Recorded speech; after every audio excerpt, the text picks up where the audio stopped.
વિદેશ સચિવ વિક્રમ મિશ્રી શું કહી રહ્યા છે જુઓ વિડીયો। Thank you.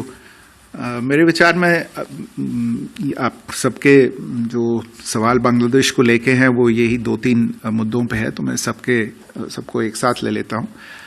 देखिए, जहाँ तक शेख हसीना का सवाल है और उनके सिलसिले में जो बांग्लादेश की ओर से एक निवेदन आया है, मैं इसके बारे में इसके बारे में बातचीत हुई थी और जो हमारे स्पोक्स पर्सन हैं उन्होंने पहले ही इसके बारे में आपको अवगत किया है कि हमारे पास इस मुद्दे पे एक निवेदन आया है। इस समय इस विषय पे कुछ और कहना मेरे लिए उचित नहीं होगा।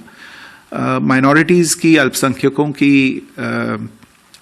जो वहाँ पे हालत है और इस विषय को लेके बातचीत में जो दोनों लीडर्स के बीच में हुई, जैसा मैंने अपने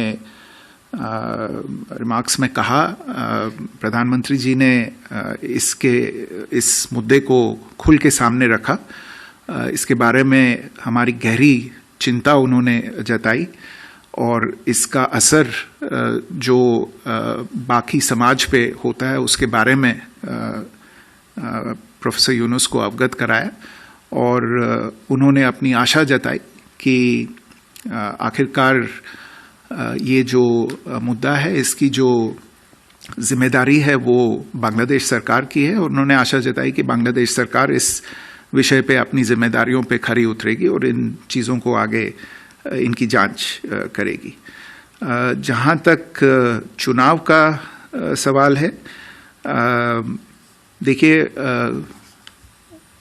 कोई भी डेमोक्रेसी हो उसमें रेगुलर और इंक्लूसिव इलेक्शंस उसका एक बहुत ही अहम हिस्सा होते हैं और हमने प्रधानमंत्री जी ने इसके बारे में भी अपनी सोच प्रोफेसर यूनुस से साझा की और आशा जताई कि हम आगे चलते एक डेमोक्रेटिक, इंक्लूसिव और स्टेबल बांग्लादेश देखेंगे और उसमें इलेक्शंस का अपना एक रोल होता है।